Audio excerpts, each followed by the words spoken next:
phrase that we've added in. So it's an inserted phrase. So same thing here, it's not inserted into the sentence, it's added at the end of the sentence. So this part here, whether human, real or commercial, is something that is added to the sentence. And it's not part of the same clause that we had before. It's separate to that clause. You get it? Get it. And in the next example, it's a different reason that you need a comma. You have here, as Chief Executive Officer, comma. Okay. Because you are using, again, some type of phrase that you have added that is separate to the other main part of the sentence. You see, the main sentence here is this part. Mr. Martin Franks is the responsible person for all contracts executed. In fact, I missed this one. Should also have a comma here for the same reason as before. I missed that one. But as Chief Executive Officer, if you think about the way that you would say it, when you were speaking and you say this sentence, try to think about the two ways. I'll show you the wrong way and the right way. The wrong way is that you have no pause between officer and Mr. As Chief Executive Officer, Mr. Martin Franks is the... But if I said, as Chief Executive Officer, Mr. Martin Franks is the responsible person for all contracts executed, whether onshore or offshore. Can you see that I have paused between, maybe I can try to show you in a different color, here and here. In speech, there's a natural pause between those points. So the first one more time, the right way. As Chief Executive Officer, Mr. Martin Franks is the responsible person for all contracts executed, whether onshore or offshore. If you have no pause in speech, it's harder to absorb that information. See what I mean? Yes, I know. Okay. Another one here, with regard to clients being contacted, with this part here, and then the comma.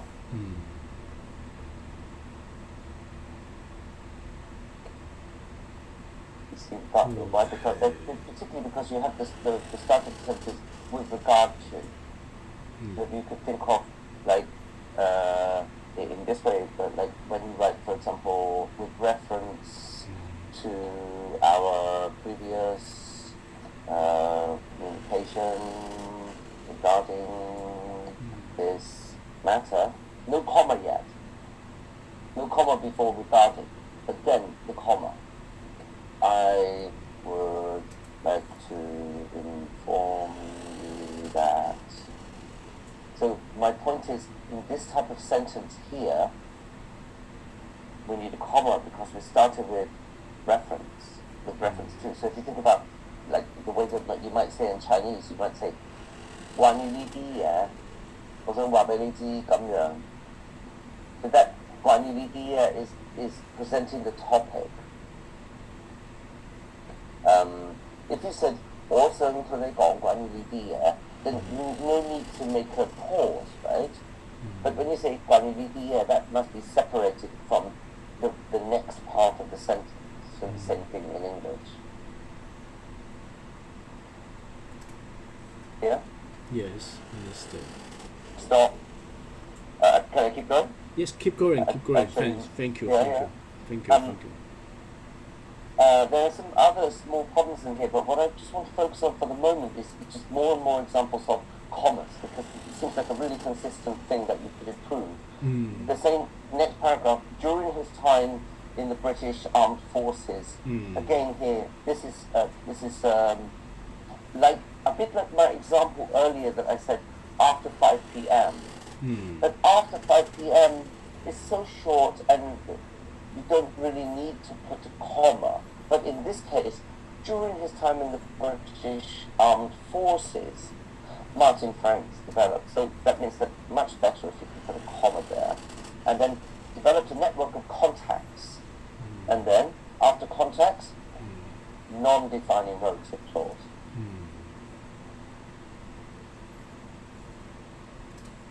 Because we have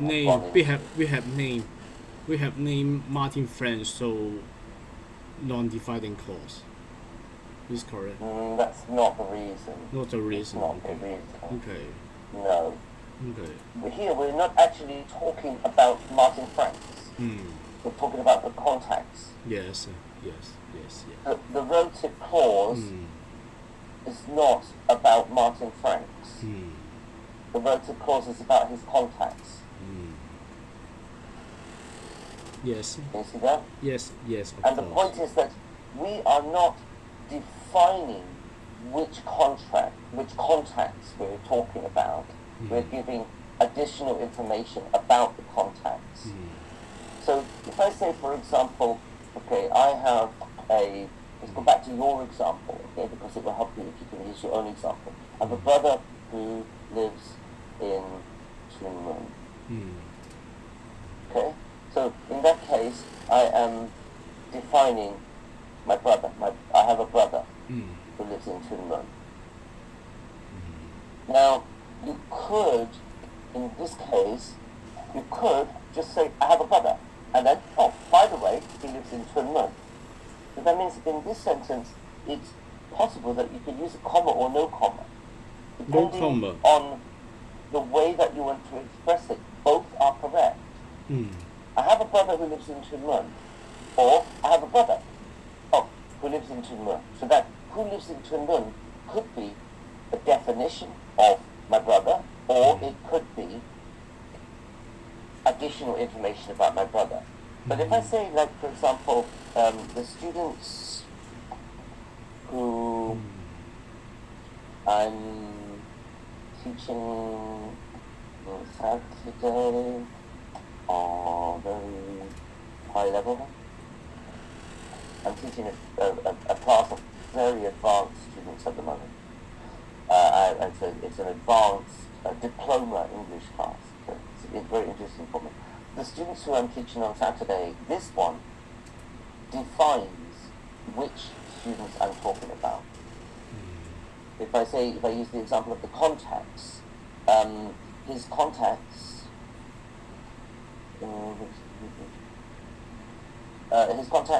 are all in Asia, but then I don't need to define them. But if I said, for example, his contacts which are in Asia are all from the army, like that, that means that only the ones who are in Asia, or which are in Asia. But if I said,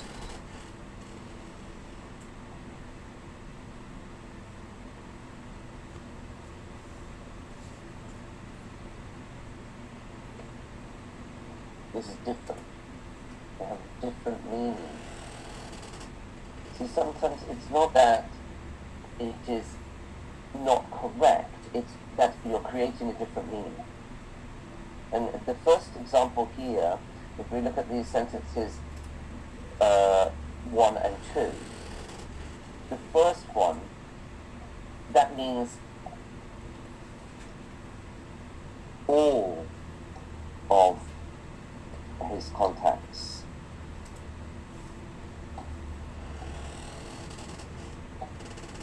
We're talking about all of his contacts. Oh, sorry, no, no, the other way. Understood. Here, okay. In the second one, which are in Asia,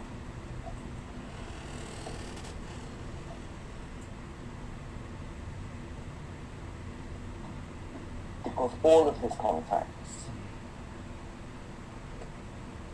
Whereas in the first sentence, which are in Asia means only only his contacts in Asia. Okay. So, for example, maybe I could add a sentence like that. His other contacts in America are from the Navy. Do you see something like that? Or I could make it, maybe I could, to make it clearer, I can write in a different way.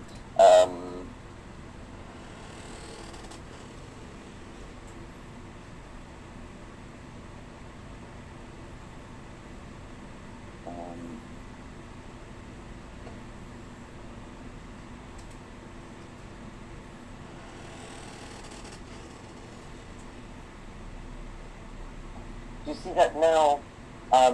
Using this clause to define which contacts.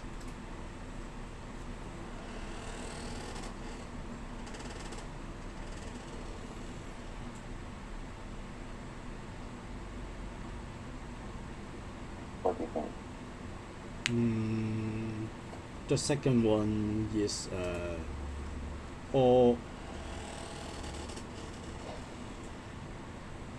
which are in the second one, which are in America, all of his content.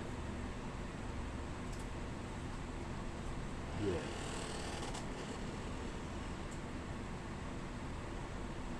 Only his contacts in America. America.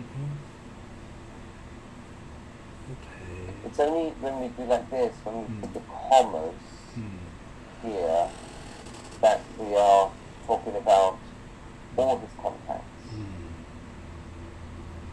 Because I'm not defining which ones. Do you see? I'll write it here, then later when you read this, later you can have something to remember and try to understand this. I know it's a bit tricky, but in this case, we are either defining which contacts we are referring to, or we are referring to all of his contacts, and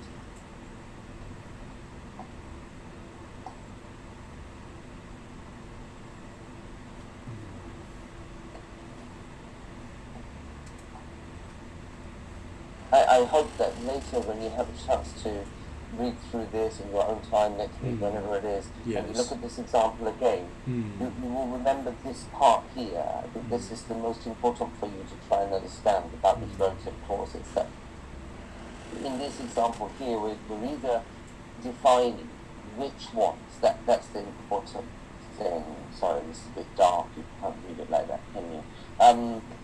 We're either talking about which ones, or we're talking about all of them, and it's additional information. So this is the two ways that we can use relative clauses, whether we use a comma or two commas or no commas. It shows whether we are defining which ones, or we're talking about all of them and we're giving additional information. That additional information is not necessary to make the sentence correct. That's why it's additional. It's not required information. It may be required in your context. I mean that you may need to put that information in there, but it's not required to make the sentence correct. It's additional. I call it by the way information. So it's like we're making a sentence and everyone says, oh, by the way, I need to tell you this as well. So it's not necessary to make the sentence correct. Okay, understood. Yeah? Yes, understand. I will go through and make it understand them. Yeah. I will. I'm going to try another one. I'll show you a different one here, okay? Mm. Look at number 12. Mm. During the period in question, Mm. comma. Mm. Like, this is just like my example earlier. After I have finished doing something, Mm. comma. And the same thing here. You have another type of problem with the commas. There were two companies based in Hong Kong. You put the comma in the wrong place. Comma should be here, not here. You see what I mean? Yes, understand. So again, that's an inserted phrase. I don't understand this one. Okay, that's another. There seems to be no sentence there. Okay, here we go. Saudi Arabia. Okay, look, you have during the fiscal year ending this time. Then there must be a comma there. And then here you have a company based in Jeddah, Saudi Arabia. This is not a definition. Again, this is additional information about this company. Non-defining. Again, comma here, executives as were booking deals and a comma of automobiles. So it's a consistent thing that comes up that the most of the writing looks quite good here. There are a few small other mistakes, some other things, but as you can see, as I go through, the main thing that I'm correcting is just adding commas, really. Again here, this is non-defining, not a definition of that contractor. It's extra information that I'm adding. As here in this sentence here, you've used as. Because you've used as, trust has been built up at the beginning of the sentence, you need a comma to separate the two clauses. Again here we have non-defining relative clause, not defining that amount, it's giving information of that amount. This is maybe a good example for you to think about. Point J, copy of HSBC reference showing receipt of payment of this amount. Now, this clause here doesn't define the amount. I don't know if this word defining confuses you, that you maybe think that it is a definition of what this amount is. But it's not a definition of it, it is an explanation of what this amount incorporates. But it doesn't define which payment of 912,000 US dollars. There's only one payment of $912,980. You see, there's only one of these payments. It's not necessary to define which payment like this, but you're telling the reader information about what this amount incorporates. So it gives additional information about the amount, but it doesn't define which $912,000 it is. It seems I can see that this is a tricky thing, because I think in your mind, you think that you are defining it, but you're not defining it, you're explaining what makes it, what it is, where it comes from, but not defining which one. Think about the pens or something like that, okay? I say, I have two pens, okay? This is the pen that I'm using. Then I'm defining which of the two pens. But in your case, you have one amount. This amount, 912,000. So you're not defining that there are two. 912,000. You're just talking about this one, 912,000, and saying what it is. It's made up of this part and this part. But that's not a definition of which one it is. It's not that this is 1 million and this is 1 million. So this is the million which I gave to you, this is the million which I gave to my friend. You see, then we're defining which million are we talking about. But we're not defining which million, we're just talking about what this million is made up of. Does that make sense? Makes sense. Makes sense. Makes sense. Do you have any questions about it? Let me think about. I have. I need time to raise up question. Yeah. Let me think. Yeah. Thank you. Shall we stop for today? Yes, we can stop. We can stop today. Yeah. I'll just show you. I'm not going to tell you any more of the examples, but I think when you have a look later, you should start now from the examples we've done today. You should start to see that quite a lot of the examples I highlighted are related like this. There are some things like this where I just highlighted to show you, okay, something wrong here, or you haven't put the comma in the, sometimes your colleague or the staff misses a comma or something. But generally, a lot of these examples are related to commas. So I think you can find in all these pages, not the first ones, the first pages here, yes, they're different problems. So if you want to talk to me about it next week, I'm happy to do it with you next week and go through these things after you have a chance to read through them. But and the same with the second one here. I think this one is not so much about commas, they're just different kinds of mistakes. But in this long letter here, most of it is commas. So if I save this and then resend it to you now, maybe you have a chance over the next week to have a look and see if you can try not to worry about all different elements of your English. I mean, this adverbs, I think, okay, that's great. You can work on that element of your English, is good. But for your work at the moment, I would suggest that you look at your punctuation. Understand. Yeah, of course. This will make it'll make it easier for you to write and easier for the readers to read. Definitely. Yeah, makes sense. Thanks. Thank you. Yeah. Enjoy out today. Yeah, enjoy your Sunday with your family, your wife, your two sons. Yeah, enjoy your family. I will. Yeah. A long week. Yes. It's nice to see you, Perry. Yeah, thanks. Yeah, see you next week. Yeah. You want to meet next week? Next week. Yeah. Let me go through the what you teach today. Yeah. Let me have time to after you have time to think about it. Yeah. Thanks. Thank you. Cool. Thank you very much. Thank you. Nice Enjoy Sunday. Well. Thanks. Yeah. Thank you. Bye-bye.